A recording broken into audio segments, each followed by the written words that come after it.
micro. Tac. Et grazie mille.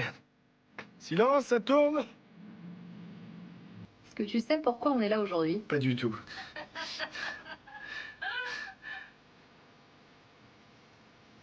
Je suis Mickaël Jérémiaz et pendant 15 ans, j'ai eu la chance d'être sportif de niveau et de voyager à travers le monde, de remporter des compétitions, d'en perdre aussi parfois, et surtout de faire de formidables rencontres. Le sport, avant tout, a été pour moi un formidable outil d'autonomie et de rebond. Mais qui de mieux qu'un jeune retraité, oui, enfin jeune, pour vous embarquer à la rencontre de 7 champions et championnes d'exception. Aux disciplines différentes, aux parcours différents, et un moment particulièrement charnière de leur vie. Carlotta, ma breakeuse préférée, qui en toutes circonstances est toujours obligée de faire un petit pas de côté. Tiffen, qui rêve secrètement de battre le record de Carl Lewis en 100 longueurs. Juliette, qui s'est dit qu'une vague de 2-3 mètres c'était bien, mais que des vagues maintenant de 15-20 mètres c'était mieux. Oscar, Antoine, vous êtes un petit peu mes héros dans ce sport qui est mon sport préféré, le ski. Antoine, toi qui sautes le plus haut possible, et Oscar qui essaie de dévaler les pentes le plus rapidement possible. Clarisse,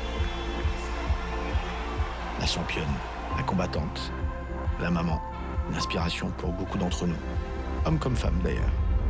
Loïc, qui comme moi, va découvrir le monde d'après, la reconversion professionnelle. Voilà, très bien ça, bien. Puis avec ce souci de transmission à la jeune génération, de rendre à ce sport tout ce qu'il t'a apporté.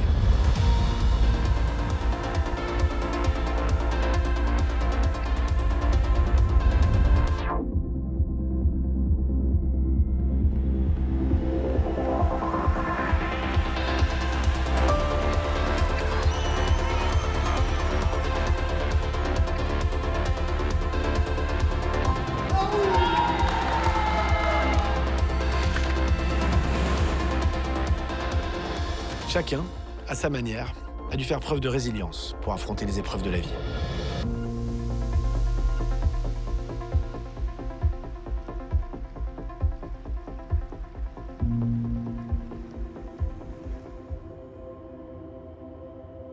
Quand je me projette vers les jeux, pour moi, j'ai encore 1000 choses à améliorer.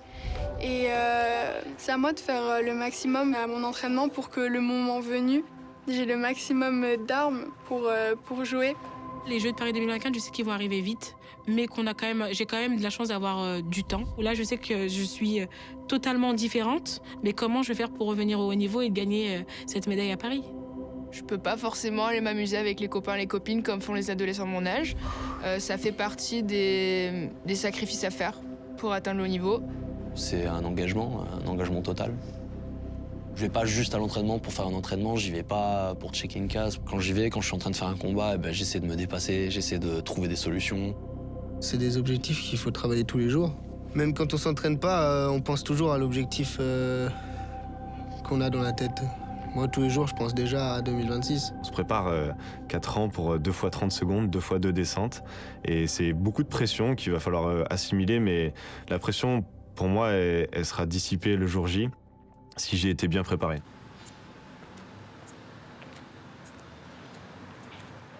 Quand vous faites du sport, ça vous demande d'abord des capacités physiques.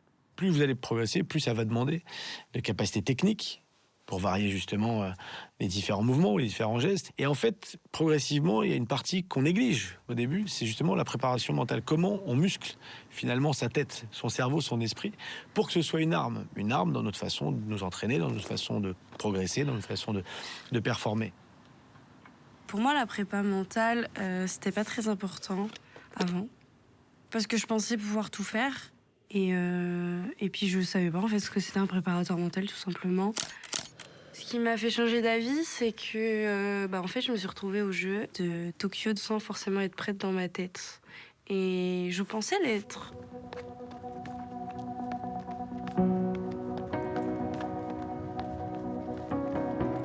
Je suis arrivée en zone mix après les jeux, je me suis mis à pleurer, je n'arrivais même pas à aligner 2 mots, tellement je pleurais. En fait, j'étais tellement déçue, sauf qu'il n'y avait pas à être déçue. J'étais émue, mais dans le mauvais sens. Pourquoi, je sais pas. Mais je pense que quelques mois après, j'ai compris que c'était parce que dans ma tête, j'étais pas prête à devoir en parler directement à un média de ce qui s'était passé. Le prépa mental, il aurait pu m'aider à garder mon sang-froid, à être focus sur une seule chose. Je l'ai compris un peu plus tard, après les Jeux, mais j'ai compris que j'en avais besoin déjà. En fait, on minimise énormément la charge mentale que vit un sportif de haut niveau. On imagine la chance qu'ils ont de vivre de leur passion, de faire du sport toute l'année. Évidemment, ça c'est la phase émergée de l'iceberg. La réalité, c'est que c'est dur avec les Jeux de Tokyo. À l'image du reste de l'humanité, a eu un impact extrêmement violent sur tout un chacun, et notamment de ces athlètes qui se sont entraînés, qui ont fait des sacrifices extrêmement durs pour pouvoir préparer un événement. Et c'est ce qui fait qu'aujourd'hui, plus que jamais, c'était pas le cas à mon époque, mais aujourd'hui, c'est un passage obligé, l'accompagnement en préparation mentale. Après Tokyo, je voulais arrêter, j'avais plus le goût. Ça a été très compliqué, j'ai eu des grosses dépressions avec le report, le Covid, c'était très difficile. C'est que l'objectif, voilà, c'était les Jeux. Finalement, il n'y a pas eu. Mais c'était le seul objectif que j'avais. Donc dans ce cas-là, quand ton seul objectif part, t'es plus rien. Donc après les Jeux, c'était déjà très dur d'aller chercher ces belles médailles d'or. Mais maintenant, quand elles étaient là, je me suis dit, bon, j'ai plus rien à prouver. Donc c'est soit j'ai un enfant, et dans ce cas-là, je repars, mais avec mon enfant, ou sinon, c'est impossible. Bonjour, bonjour. Bonjour Clarisse. Salut. Ça va ma bébé? Nous allons au club, donc à mon club à Champigny. Et je vais faire une petite préparation physique. Je ne veux plus croire en l'amour. Souvent ma douce voix la berce. Ouais, je sais. C'est pas cool. On y va. J'ai décidé d'avoir ce bébé à ce moment-là parce que je sais que c'était un challenge qui pouvait, moi, m'apporter énormément mentalement. Tout le monde m'a un peu dit, mais pourquoi tu le fais avant Paris 2024? Tu te mets une charge supplémentaire, ça va être difficile. Là, t'es bien.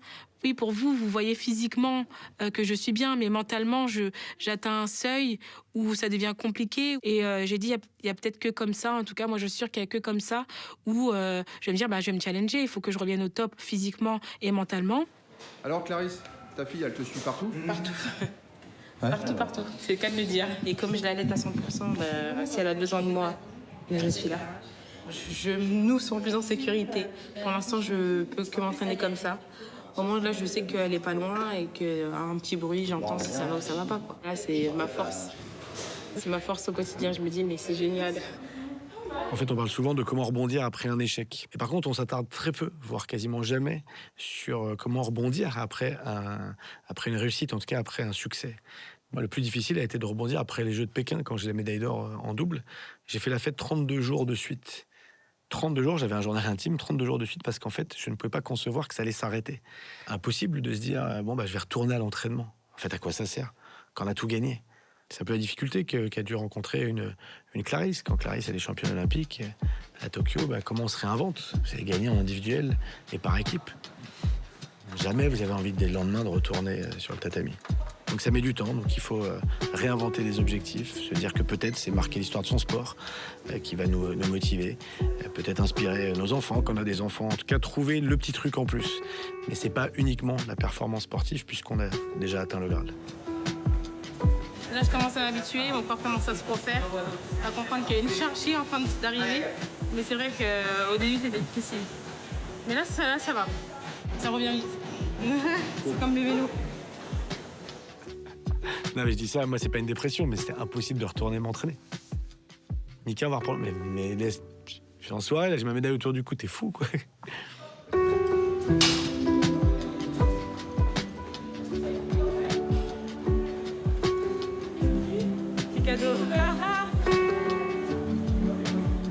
Je me laisse quand même la fin d'année pour revenir physiquement correctement. Et dès que physiquement je suis prête et bien, là je reprends bien le judo. Donc maintenant je suis pisse et j'attends juste le bon moment pour pouvoir reprendre et vous montrer qu'en fait tout est possible quand on le veut, quoi. Ça se travaille. On parle beaucoup de la préparation physique, mais c'est vrai que le mental, ça se travaille. Comment on va se mettre dans des bonnes conditions, comment on va faire...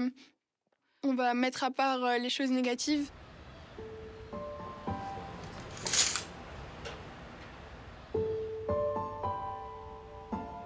Sur ce tableau, j'ai mis un petit peu tous les points qui me sont essentiels. C'est un peu des objectifs. Ça me permet de me lever le matin, de le regarder et de visualiser clairement l'objectif, ce que je veux, pour m'en imprégner, m'en inspirer et évoluer dans ce sens-là.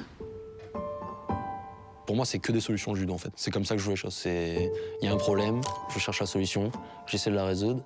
Et moi, je me prépare comme ça un peu psychologiquement en me disant que ça va être très difficile, ça va être dur, mais c'est moi qui vais gagner à la fin.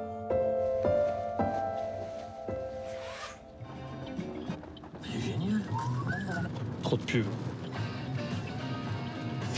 Trop cliché. Salut. Oh, Hugo. Ça va? Ça va, champion?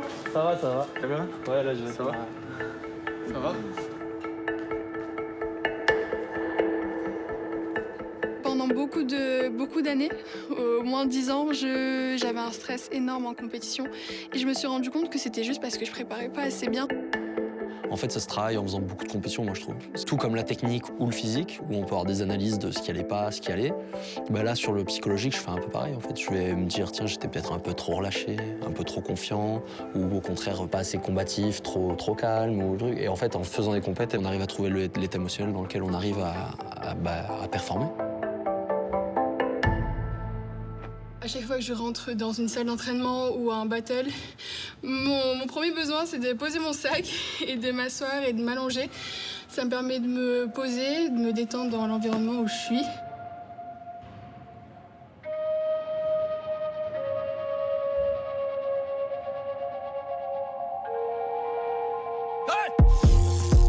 J'ai besoin d'avoir un peu de doute, d'incertitude qui génère un stress, mais un stress positif, en fait. Un stress qui va me rendre propice à la performance.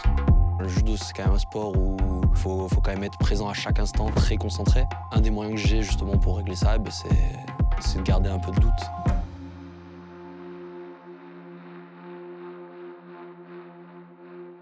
Des fois, justement, laisser la peur rentrer, c'est positif. Quand ton adversaire fait un mouvement et qu'il soulève la salle, comment tu réagis? Là, t'as les jambes qui tremblent. Là, t'es vraiment pas bien. Mais c'est cette peur-là qui, au final, va te donner une autre énergie et qui va te faire ressortir des mouvements encore mieux.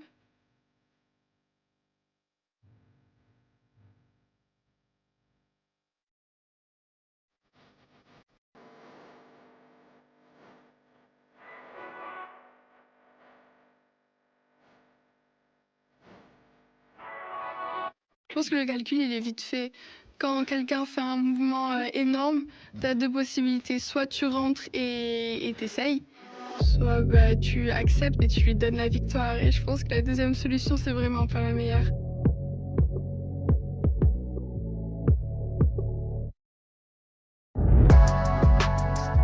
J'aime ça, moi, j'aime ça aller à la bagarre, j'aime ça, même si c'est très difficile, hein. C'est exténuant, c'est fatigant, tout ce qu'on veut, mais je suis tellement habitué à cet effort que j'ai pas une appréhension particulière à faire ce type d'effort. J'aime bien ça, moi je m'amuse. La différence entre les champions et ceux qui ne sont pas, c'est la peur qui paralyse et qui t'empêche, qui t'entrave, et puis la peur qui te transcende.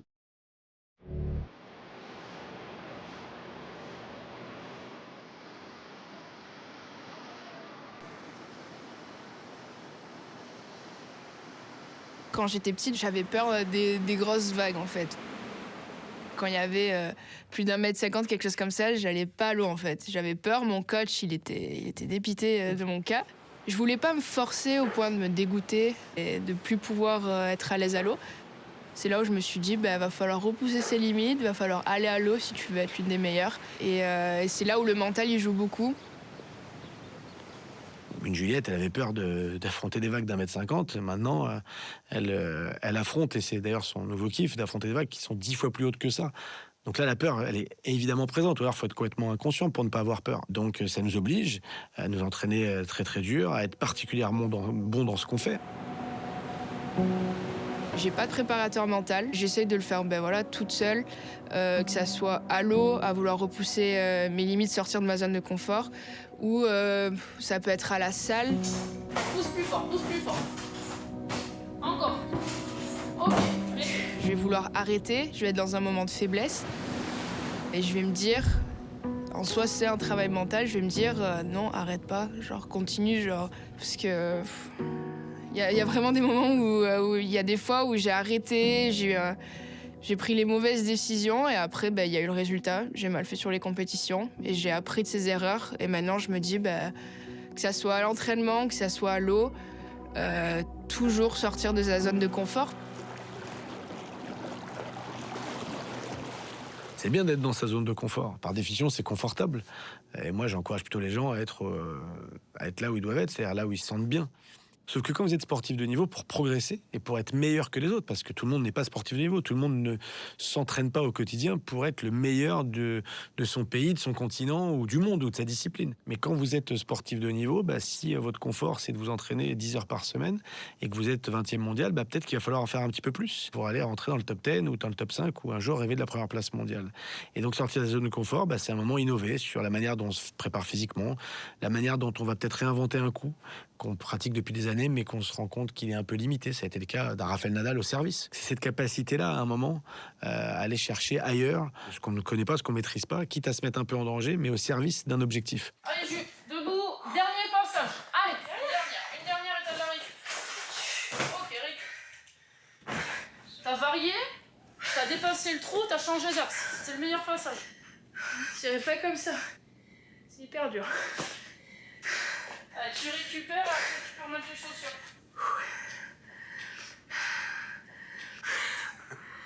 Comme ça, les gars. Comme ça.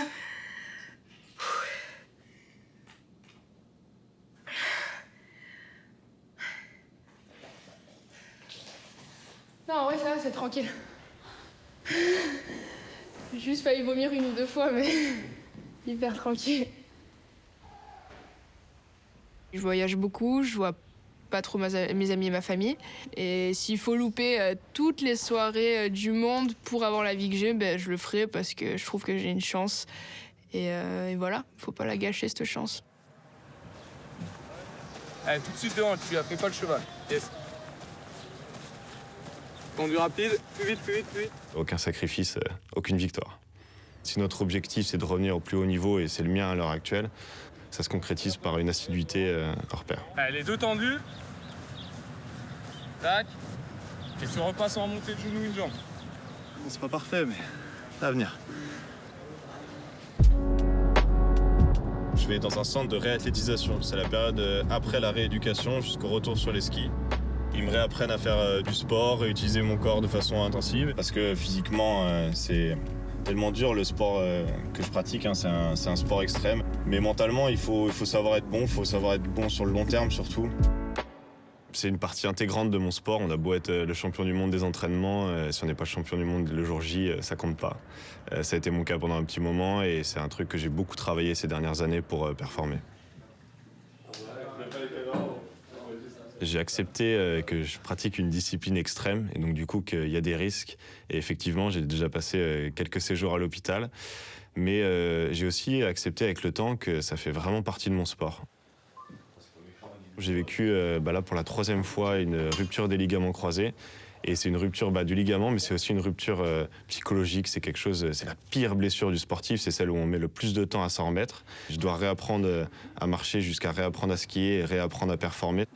Et il faut vraiment accepter ça, il faut vraiment accepter que tu vas avoir une longue convalescence, mais que tu peux revenir plus fort. Quand on a des nouvelles idées de figures, on commence à les noter un petit peu. On essaie de les visualiser, de les imaginer. Et puis après, on peut s'aider de vidéos, de sauts qu'on a déjà réalisés auparavant, puis ajouter quelque chose. Du coup, ça crée une nouvelle figure, ou alors partir d'une feuille blanche. Là, en ce moment, je pars d'une feuille blanche. J'essaie de créer quelque chose de totalement nouveau et d'inédit. Mentalement, je me suis refusé de le faire avant, parce que je voulais pas attaquer cette phase de création trop tôt, pour pas trop me donner l'envie, alors que j'en étais encore loin. Mais là, les jours avant le ski se rapprochent quand même, et du coup, je suis assez impatient. Du coup, je commence à être dans cette démarche de créer quelque chose de nouveau. C'est ce que je fais en chaque début de saison. C'est comme ça que j'arrive à faire des podiums et à faire partie des meilleurs skieurs du monde. Donc, je continue sur cette lancée. Le premier moment où tu vas mettre les skis. Arrête, j'en frissonne déjà. Ça va être quoi? Ça va être un retour à la vie, à ce que j'aime le plus. Ah non, ça va être quelque chose.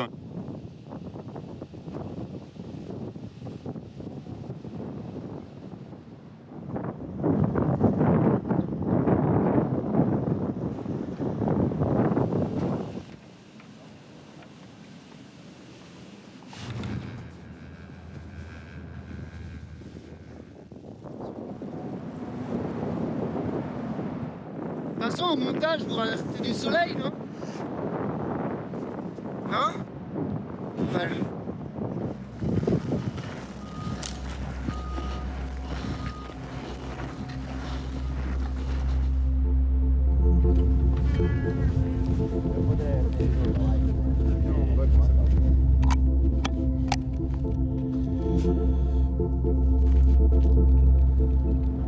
Quand je suis dans le portillon de départ, j'aime bien essayer de faire le vide et je regarde la vue qu'il y a parce qu'on est à la montagne, on a de la chance. Du coup, justement, je me dis, j'ai de la chance d'être là, c'est cool.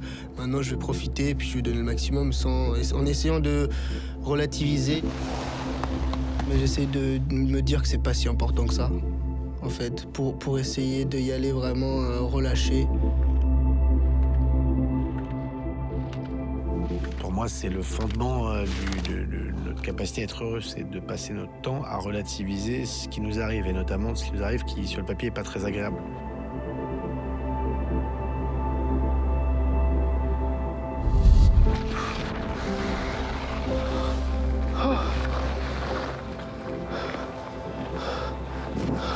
Oh là, je tiens plus du tout, Fédé. Oh, quand c'est gelé, là, j'ai vraiment plus de quart.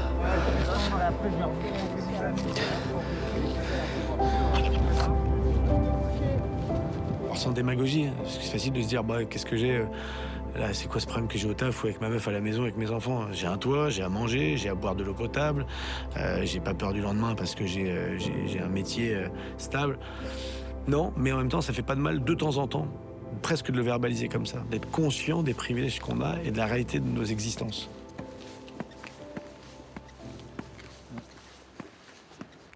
Et là, c'est le bordel de ma voiture. Voilà, j'ai tout ce que je veux. Là, je peux le faire. Là, j'ai mon parapente. Là, j'ai mes affaires d'escalade. Parachute de secours pour le parapente. Moi, j'adore rigoler. Je suis quelqu'un qui... J'aime bien un peu essayer de voir le côté positif. Il y a toujours un côté positif dans le tout, hein. Que ce soit dans les pires choses ou dans les meilleures choses. Si on arrive à garder le positif et en faire du bien, c'est la meilleure chose à faire. Moi, c'est ce que je me suis dit, par exemple, pour mon accident. Je me rappelle, on était à l'hôpital et puis je venais de voir... je crois qu'il m'avait coupé l'index parce que moi, ça a été progressif. Il me venait de me couper l'index et j'avais dit à ma mère, mais maman, t'inquiète, du coup, maintenant, je suis handicapé, donc peut-être que je pourrais aller aux Jeux paralympiques un jour. Je lui ai dit ça à ma mère à ce moment-là et puis je suis content d'avoir pu réaliser ce rêve pour avoir pu, en quelque sorte, faire de cette bêtise quelque chose de bien. Mais il en a fait quelque chose de bien, même de très bien. C'est devenu un grand champion. Et puis, la bêtise dont il parle, bah, c'est moi qui prends un risque trop important à 18 ans, mais c'est des bêtises de nos âges. C'est des accidents de la vie, voilà. On a tous dû se remettre de situations un peu difficiles, chacun à son échelle. Moi, c'était un accident, ça peut être une rupture, ça peut être... Il y a plein de choses qui peuvent être compliquées à vivre. Une fois qu'on a trouvé le sens à quelque chose qui nous arrive, et bah, c'est toujours plus facile d'avancer. Moi, je pense que mon accident, ça a été une opportunité, hein. Et j'aurais pas eu cet accident, j'aurais sûrement pas participé au jeu, c'est sûr. Quand tu dis à un moment donné que l'échec, t'as du mal avec l'échec. Oui. Pourtant, je perds souvent, hein. Ouais, et comment t'arrives à gérer, alors? Bah, j'y travaille encore, hein. J'essaye de faire en sorte que l'échec soit pas une finalité. Enfin, ce que j'essaye de travailler. Facile à dire, mais... Quand tu perds et que t'arrives en bas d'une course et que t'es pas content, t'as quand même le moment où t'es énervé et que t'es saoulé, quoi. Mais j'essaye de vite switcher en me disant, non, c'est pas ça la finalité. La finalité, c'est après, quoi. Ça fait partie du chemin, en fait.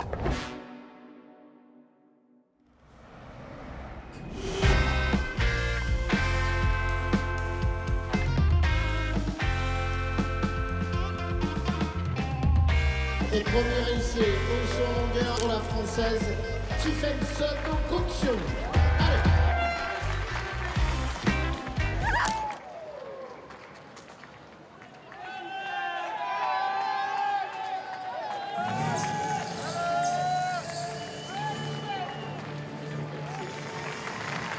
Next event on the track, heat 3 of the men's 400 meters T11. The first one of each heat and the next 4 fastest advance to the Elle pleure et je vois pas.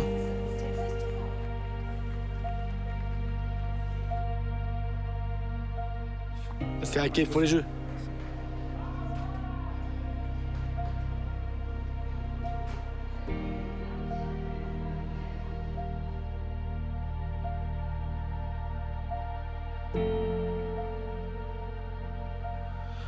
Bah là, je vois le moment le plus difficile pour un athlète ces dernières années, c'est-à-dire que un athlète français qui rêvait de participer aux Jeux Olympiques ou Paralympiques de Paris 2024, qui loupe sa qualification, bah, il n'y a rien de plus frustrant. On s'en veut et on remet tout à plat. Pourquoi ce jour-là, je mords 2 fois, alors qu'à l'entraînement, je mords pas? Alors, qu'est-ce qui s'est passé depuis qu'on s'est vu, là, il y a 1 an? Depuis 1 an, bah, c'est passé tellement de choses. Il y a eu pas mal de changements. Il y a eu plein de changements. Saison plutôt moyenne, retour de mon dernier genou trop précipité. Du coup, nouvelle blessure. Et du coup, grande partie de rééducation sur même une bonne partie de l'été, mine de rien. Là, j'allais enchaîner compète. Et bah ouais, voilà, il y a eu un peu ce coup du sort, là, on m'est tombé dessus par derrière. Et voilà, il y a eu cette petite blessure, donc bah, c'est pas cool, mais bon, c'est pas dramatique, j'essaie de le prendre comme quelque chose de positif. Je vais me recentrer, retravailler, refaire une base de travail. Je me fais un nouveau rythme qui est beaucoup plus intense, surtout qu'on approche des Jeux, donc il y a tout en fait qui s'intensifie. Il y a des moments qui peuvent être assez durs, surtout par rapport à ce rythme-là de tu t'entraînes fort, tu fais ta compétition, tu digères, tu te rentraînes fort, tu refais ta compétition. Donc des fois c'est un rythme qui peut être assez aliénant, où tu te poses pas mal de questions. Depuis qu'on s'est vu la dernière fois, je me suis préparée pour la saison 2022-2023. Et juste avant la première compétition, je me suis déchiré les ligaments de la cheville. Je suis allée chez mon kiné, il m'a dit tu t'es pas loupé et tu vas avoir 2-3 mois sans surf, hors de l'eau, en plein été. J'étais là, bon, ok. Tu as pris comment, ça, quand il t'a dit ça? J'étais pas au top.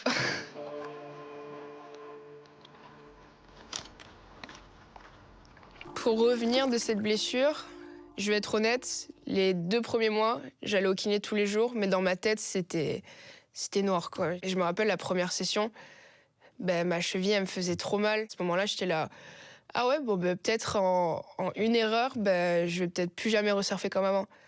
Et là, après, il y a eu plein de doutes. Et heureusement que j'ai eu ma famille et mes amis pour me soutenir, parce que là, franchement, j'étais là, si je peux plus resurfer comme avant, je suis foutu, quoi.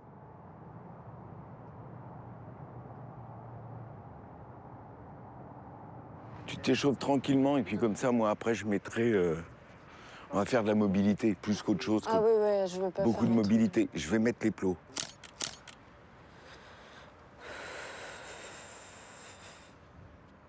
Le premier essai qu'elle mord, ce saut n'était pas mordu, ça passait. Elle rentrait dans les 5. Avec ça, elle était qualifiée pour les mondes. Et pratiquement, les JO étaient faits. Et t'as mal derrière ou... Là. Là.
Donc s'il n'y a pas de complicité avec un de mes athlètes, ça ne peut pas passer. Et quand un de mes athlètes pleure, moi je pleure.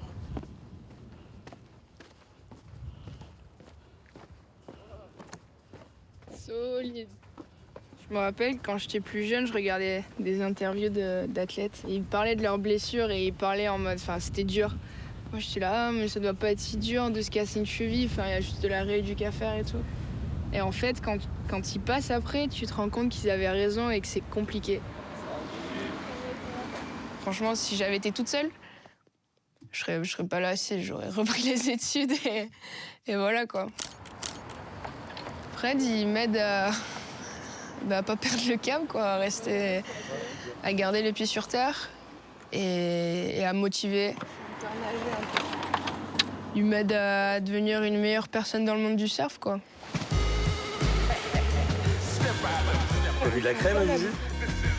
Des fois, je suis un peu down et il me dit tout le temps ça va aller, Juju, ça va aller. Il me le répète plein de fois, ça va aller. Et moi, du coup, à force de lire ça va aller, je suis là, bon, ben ça va aller, ça va le faire. C'est juste des petits mots en fait qui sont positifs.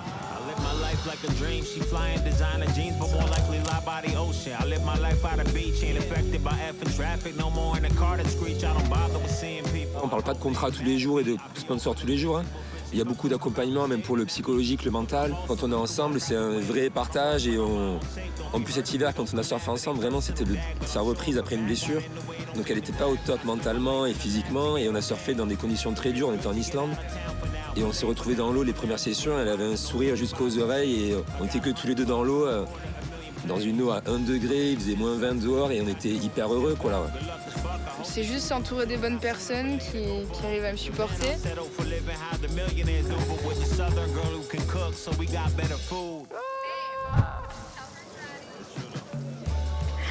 va? Ça va et toi? Ouais. Je serai le maître du temps. Et puis, elle fera au mieux pour répondre à toutes vos questions. C'est good? Ouais. Comment on fait pour être sportif de niveau et maman? Je dirais beaucoup de lâcher prise. Et pas mal de détermination et énormément de personnes autour. Entre nous, c'est un partage des tâches, comme dans une relation de couple. C'est-à-dire qu'elle, elle a besoin de s'entraîner, d'être performante, d'être dans de bonnes conditions et de gagner. Et moi, je gère tout ce qui reste à côté. J'ai fait la liste là pour demain. T'as Cosmo au féminin, t'as RTL pour la radio, ensuite t'as Le Monde des grandes écoles, t'as le magazine Elle, c'est pour dresser ton portrait. Et après, en fait, il y a des interviews par téléphone.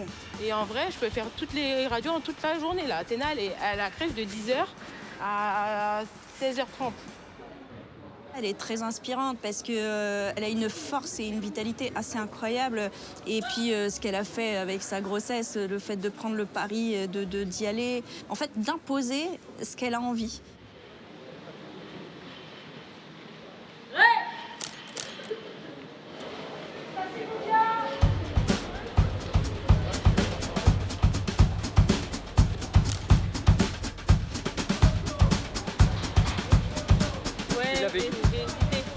J'ai vu que t'avais hésité. Et du coup, t'as commencé à faire fouiller. Allez, fais ça. Beaucoup mieux. Sur triceps, voilà. On travaille sur des profils bien identifiés, notamment de jeunes qui ont beaucoup évolué pendant la période où Clarisse était maternité. Comme tu as le point de fixation, quand tu vas libérer, ça va partir d'un coup. Attention. Voilà. On a mis en place des choses.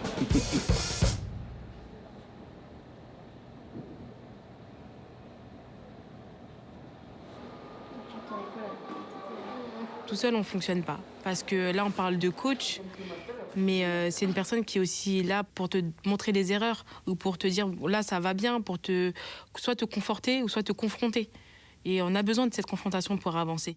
Le truc, c'est quand vous êtes sportif de niveau, vous ne vous réalisez que par le fruit du travail d'un collectif. Même dans des sports individuels, c'est pas parce que vous êtes un foot de guerre, une raquette dans la main que vous performez. C'est que vous avez une armée derrière vous. Vous avez des sparring partners, des entraîneurs, des coachs, des kinés, des médecins. Vous avez en fait toute une équipe qui travaille et qui d'ailleurs fait beaucoup de sacrifices pour vous permettre d'atteindre votre objectif.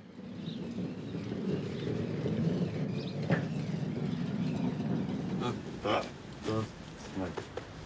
Nickel. T'es en forme? Ouais, pas mal.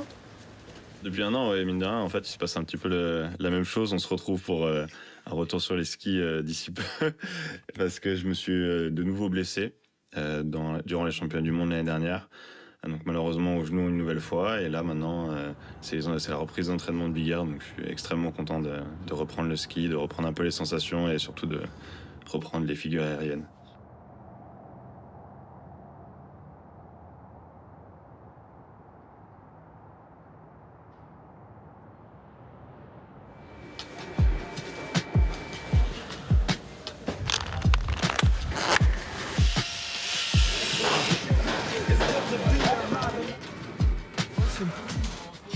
Ah, ok. Tu fais quoi comme premier saut? Je sais pas. Il faut qu'il retrouve confiance en lui, en ses membres cassés par exemple, et puis en lui, parce que bon, il faut quand même du courage. C'est bon.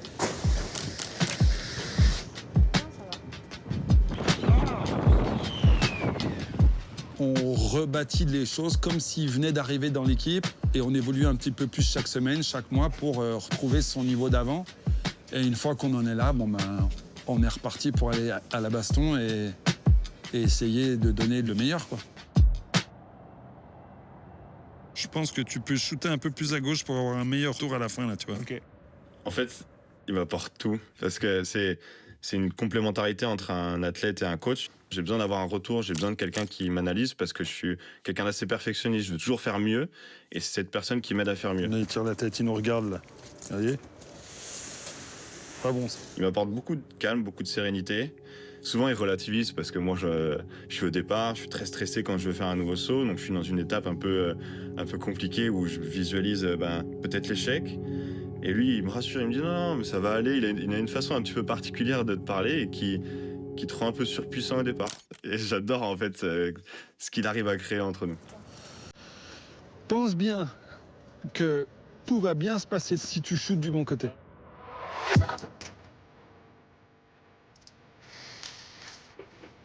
Oui, mieux fait. Si tout va bien, dans un mois et demi, il devrait faire la même chose sur la neige, quoi. Donc ce serait bien de sécuriser les choses avant qu'il y aille. C'est ça le but, en fait. Ici, on a le droit de se tromper. Alors que sur la neige, t'as pas le droit de te tromper. Regarde. Ouais, surtout. Regarde ça. Let's go. Let's go. Ouais, bonne reprise de son sas. C'était cool.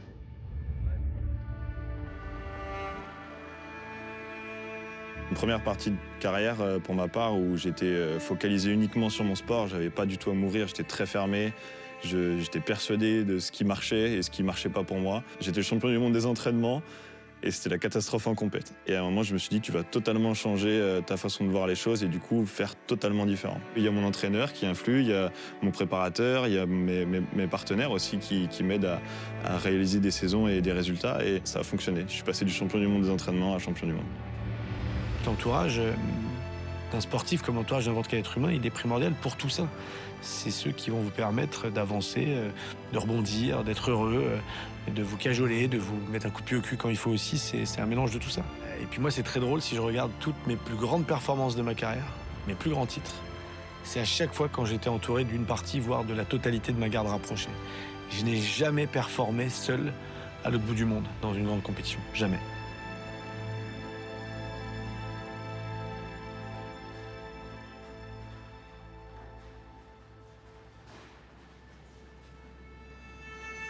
César.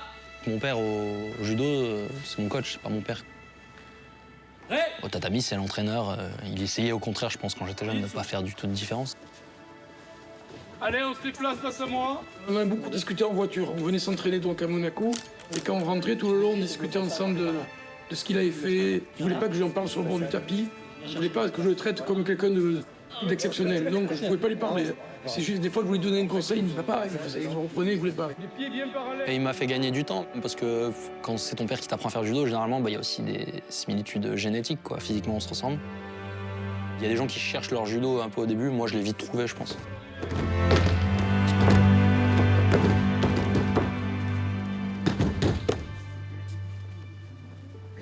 T'es plus efficace et plus épanoui quand tu évolues avec des gens qui te connaissent le mieux. Moi, j'ai eu la chance d'un petit frère qui était très bon joueur de tennis et qui a accepté, à un moment aussi un peu charnière pour lui et dans sa vie professionnelle, de me mettre tout de côté pour être mon coach. C'était le seul qui savait comment m'accompagner. Je me souviens d'une fois où je pouvais même plus physiquement sortir de mon lit. J'étais bloqué du dos le matin.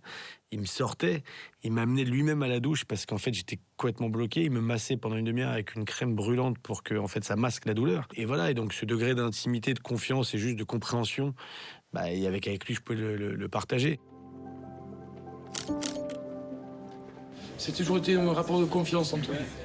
C'était jamais un rapport de force. Ouais, bon, c'est bon, on a été impeccable. Ça va? Ça va? Très! On est pudique dans des relations, parce que les gens ils s'imaginent père-fils. Au contraire, je pense que si ça a marché, c'est justement qu'on est resté avec cette distance d'entraîneur au judo.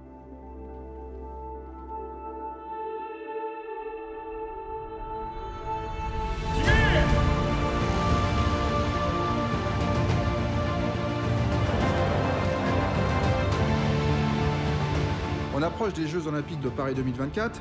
T'es dans quel état d'esprit? Moi, je suis concentré sur la sélection, parce que là, pour l'instant, je suis pas titulaire. Donc, je me bats. Je sais que je suis dans la concurrence, mais il faudra être bon. C'est une dernière saison. Mon objectif, c'est essayer d'être une machine sur les 6 mois, monter en force et avoir cet état de grâce. Je le cherche pas, mais je vais me battre pour qu'il arrive. Il faut croire à l'impossible. Il s'est blessé il y a 3 mois, il y en a qui ont dit c'est fini, là, il est blessé. Les Jeux, c'est trop court. Non, c'est jamais trop. Tout est possible. Il faut y croire. Je vais tenter ma chance en donnant tout ce que j'ai et je lâcherai pas. Et puis à la fin, il y aura, quoi qu'il arrive, il n'y aura pas de regret parce que j'aurai tout donné et je sais que j'aurai fait les choses comme un pro.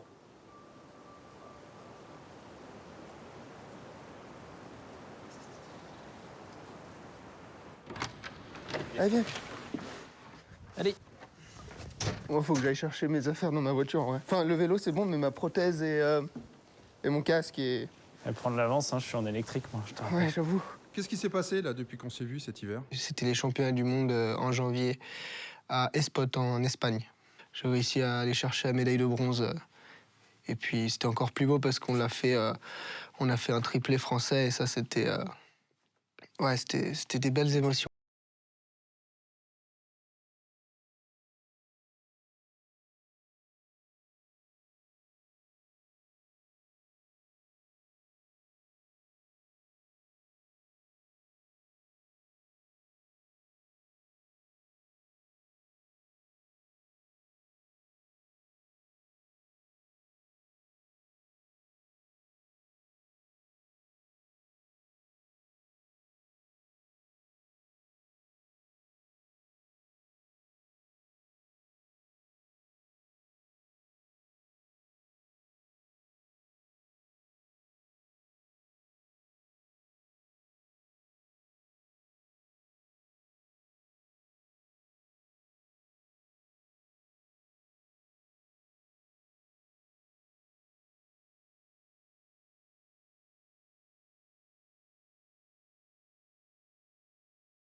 Je dirais, putain, Vivement les j'aime pas entraînements. ça.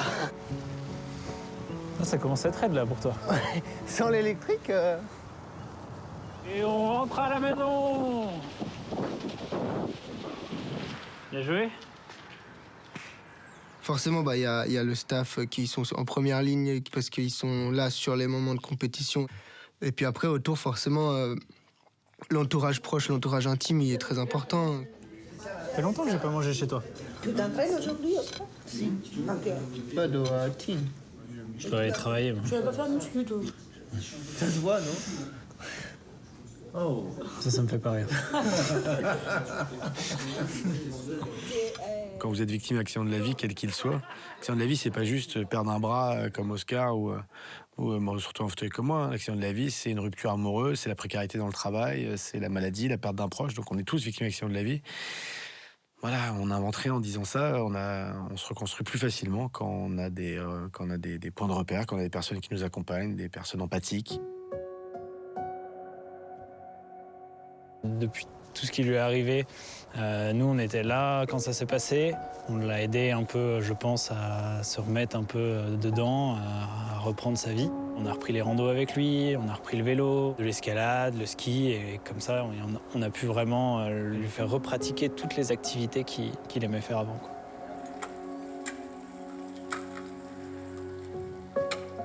Notre présence, ça a dû énormément l'aider mentalement. C'est plus simple d'être fort quand il y a les personnes que t'aimes à tes côtés.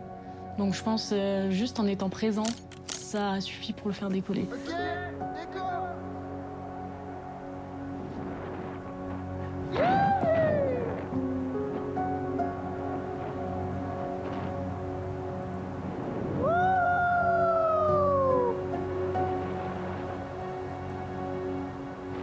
Quand on fait quelque chose comme ça avec une obligation de perf, parce qu'il y a un peu une obligation de perf quand on est dans le niveau, on est tout le temps en train de se battre pour une place, pour quelque chose. Je pense que pour avoir un équilibre psychologique, à un moment donné, il faut avoir quelque chose pour décompresser et avoir une vie en dehors. Ce besoin de parfait, ça peut vous rendre fou. J'ai des petits neveux, j'ai des petites nièces, ils sont fans de moi. Et à chaque fois, ils font que regarder mes vidéos, ils sont là, tata, il joue et tout. Bonjour. Tu fais quoi? Regarde, viens voir. oui, regarde. Et il y a des moments où je lâche, et après, il y a mes sœurs, elles m'ont avec ça, en fait. Des moments où je suis un peu down, elles sont là, pense à tes neveux et nièces, rends-les fiers. Et moi, il y a toujours ce truc de rendre fière ma famille. Rendre fiers les gens qui me soutiennent, tu vois. Ils me supportent, moi, j'essaie de réussir pour moi et pour eux. Je sais que les personnes que j'aime donnent beaucoup pour moi, font beaucoup de sacrifices. Et si je peux leur redonner ça en les rendant fiers, c'est la plus belle des choses.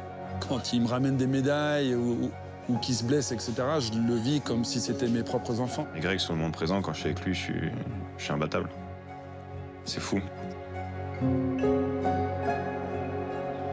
Tu te retournes. Moi, je sais que s'il y a quelqu'un d'autre qui me pousse, ça me motive pour aller plus loin. Les abdos, un poil plus bas, voilà. Des fois, tu peux dire, moi, je peux arriver là.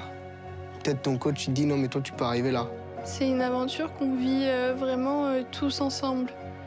Les entraîneurs, le staff, les athlètes, tes camarades, tes concurrents, on vit ça tous ensemble. Et c'est super puissant de pouvoir vivre ça.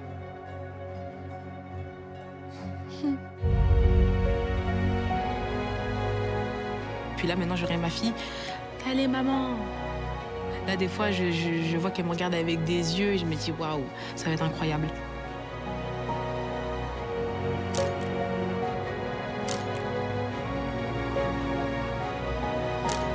Ça y est, hein, on y va, c'est parti. Je souhaite bon courage à tout le monde, à tous les athlètes. Bon courage, les amis.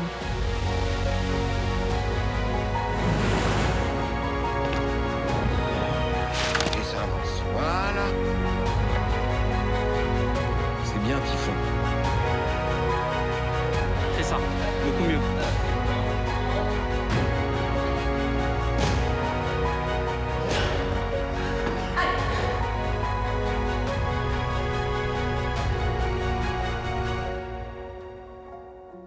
Moi, je pense que la vie ne vaut pas la peine d'être vécue si elle n'est pas partagée. Je peux mettre le plus beau coucher de soleil si j'ai pas quelqu'un avec qui le regarder. Le partager, ça n'a pas vraiment de saveur. Quoi ça sert de gagner un tournoi de tennis en tapant bien dans une balle jaune si j'ai pas quelqu'un à prendre dans mes bras?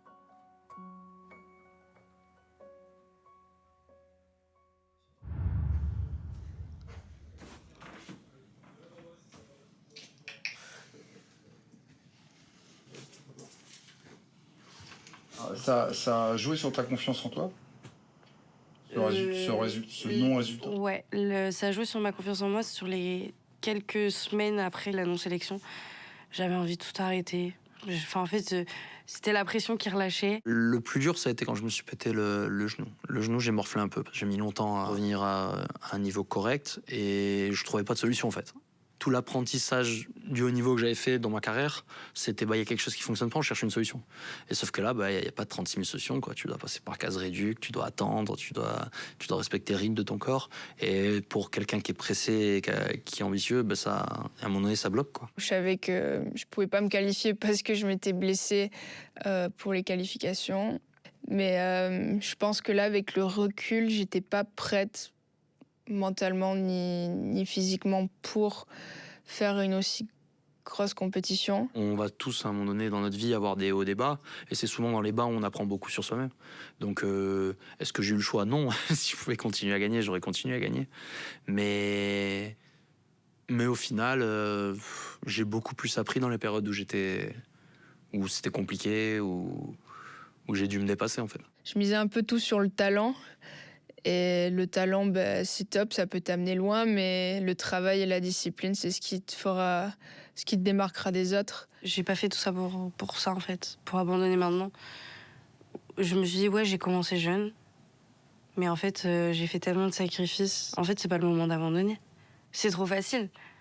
Abandonner, c'est trop facile. Je suis passée d'être une adolescente qui comprend pas grand-chose et qui s'énerve vite à enfin avoir la paix intérieure. Je sais pas comment ça a du sens, mais... Et du coup, ça rend tout plus facile. Et c'est là qu'on voit qu'on forge quelque chose d'autre, qu'on devient plus fort.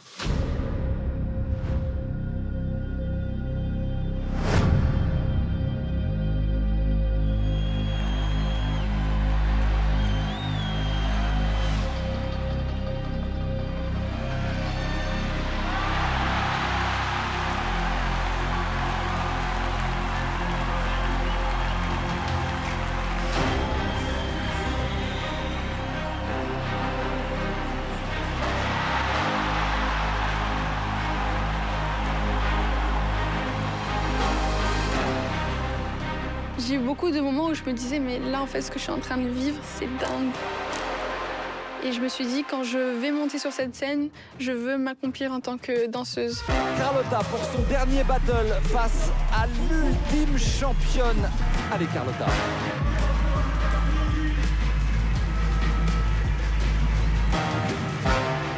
Et au final, la scène des jeux, je voulais plus la quitter. J'ai tellement apprécié mon moment sur scène, l'échange que j'ai eu avec le public. Toutes les questions qui, en compétition, d'habitude viennent me parasiter et me freiner, sur cette scène, elles n'ont plus existé. Très belle défense là, elle a été très intelligente, mais là elle est au dos au mur. Andrea Leski, la Slovène qui va devoir maintenant, avec un deuxième Shido, passer la vitesse supérieure. Ah, c'est bien, elle est bien placée. Quel combat! Oh, attention! Attention, le Wazari, il y est ou pas? Il y est ou pas le Wazari pour Leski? Ouais, ils le mettent. C'est oui, voilà. Ils le mettent. Allez, Clarisse! 15 secondes! 15 secondes! Allez, donne tout! Tout! On pousse derrière toi, Clarisse! Regarde-la! Tu vas le faire! Fais-la sortir! Fais-la sortir! Elle a un Shido en plus! Fais-la sortir! Ça va malheureusement pas le faire! Je crois que c'est terminé. Ça va pas le faire.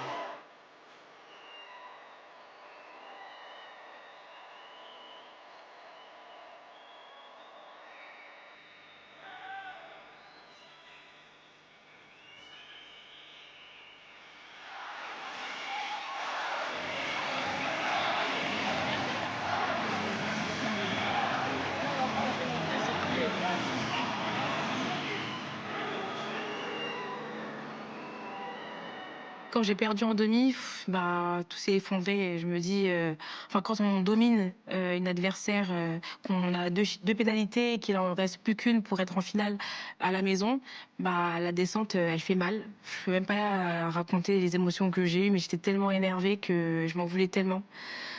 C'est des sentiments qui sont très difficiles et qui mettent du temps à partir, peut-être qu'ils partiront jamais. Donc tu as dû, dans la même journée, t'entraîner, te préparer pour une médaille d'or que tu n'as pas, tu perds un combat et tu sais que maintenant, le pire qui pourrait t'arriver, c'est repartir sans aucune médaille. Donc tu dois te remobiliser, te réorganiser pour aller chercher une médaille de bronze, pour au moins ramener une médaille à ton pays, monter sur la boîte, comme on dit. Clarisse avec les bras croisés, qui va devoir digérer cette terrible désillusion de cette demi-finale perdue.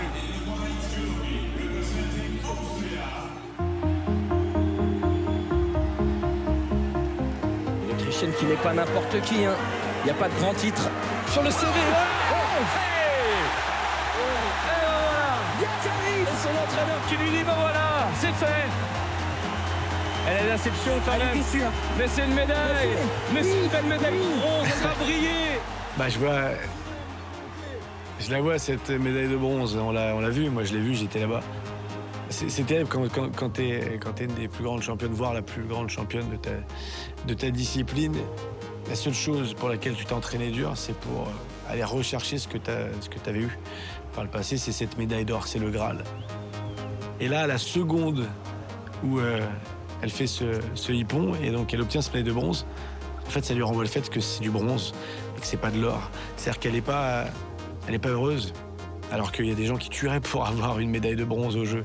Mais quand vous êtes une grande championne et que vous êtes entraînée, que vous avez fait énormément de sacrifices pour ce but-là, qui est la médaille d'or, en fait, vous êtes inconsolable. Ce moment-là, il est assez intense. J'ai des larmes aux yeux en repensant à ça. Et en fait, t'as juste envie d'être heureuse pour elle parce que tu comprends les efforts qu'il y a derrière, tu comprends le parcours et c'est des choses en tant qu'athlète qu'on ressent, qu'on partage. Est-ce que finalement c'est pas juste nos enfants qui peuvent nous consoler dans ces moments-là? Moi je crois que oui, je crois que c'est ce qui est le plus fort. Ça c'est la plus belle image de la journée. Regardez, sa petite fille.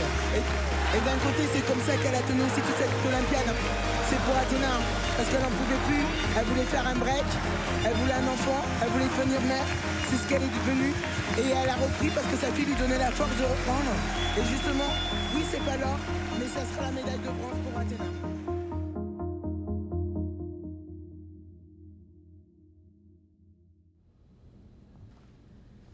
C'est ça? Prêt?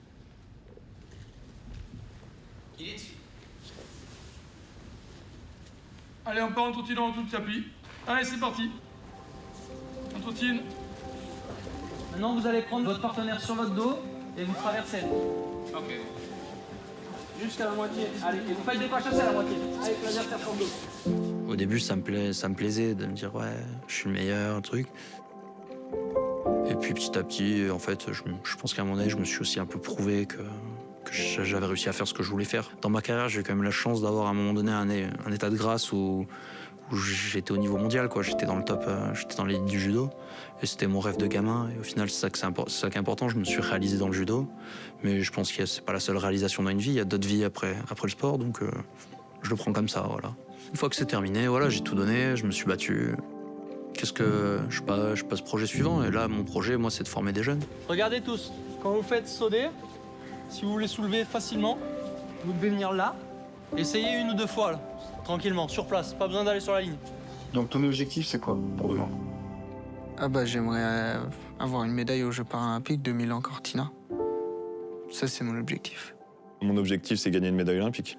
Ça, c'est sûr. C'est ce qui me manque et c'est pourquoi je me lève le matin. Ah, j'ai envie d'y être, là.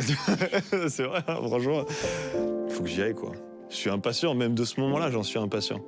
Parce que j'ai hâte d'être prêt, j'ai hâte d'avoir tout construit pour être prêt à demain, quoi. Si je l'ai pas, bah, j'en ferai une en 2030. Ce qui fait que je vais réussir à rebondir et partir et vivre avec ça, c'est que déjà, c'est pas la même saveur que la médaille que j'ai eue à Rio. À Rio, cette médaille, je ne la regarde même pas. Enfin, j'ai rien aimé. Encore là, les Jeux de Paris, j'ai aimé l'ambiance, j'ai tout donné, j'ai vécu les Jeux. Or qu'à Rio, j'étais au final tellement stressée que ma compétition, je l'ai même pas appréciée du début jusqu'à la fin, alors que j'ai une médaille d'argent. Donc oui, je préfère ma médaille de bronze. Mais là, de revenir après une grossesse, et moi, j'ai vraiment tout mon parcours en tête et je connais les difficultés. J'ai eu des moments très difficiles, j'ai eu des moments où j'ai douté, il y a des moments où je me suis dit waouh, ok, je pense que j'ai voulu faire ce challenge mais il est un peu trop haut, il est au-delà de ce que je veux faire, il est au-delà de mes espérances et finalement la finalité est que j'ai quand même des médailles olympiques.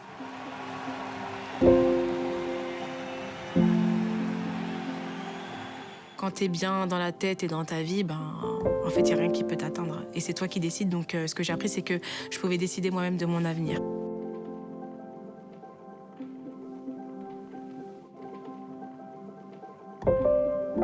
Comment on fait, à ton avis, pour être prêt pour demain? Waouh, ouais, c'est profond cette question. Comment on fait? Je sais pas. Comment on fait? T'as une réponse? C'est une question encore que je me pose. C'est quoi être prêt pour demain? C'est surtout de se soucier d'aujourd'hui. Moi, j'ai beaucoup passé de temps dans ma vie à planifier l'après, à planifier le lendemain, à planifier le match d'après, à anticiper le fait qu'il faut récupérer pour la finale qui arrive là, puis pour le tournoi de la semaine prochaine. Puis, comment on prépare l'après-carrière, puis comment... Et en fait... C'est important, on ne peut pas vivre juste au jour le jour, on ne peut pas vivre que d'amour et d'eau fraîche et vivre au jour le jour, mais on passe à côté de ce qui est de l'ordre du palpable. Qu'est-ce qui est palpable? C'est ce qu'on vit en ce moment. Je me réveille le matin, qu'est-ce que je vais faire aujourd'hui pour kiffer ma vie?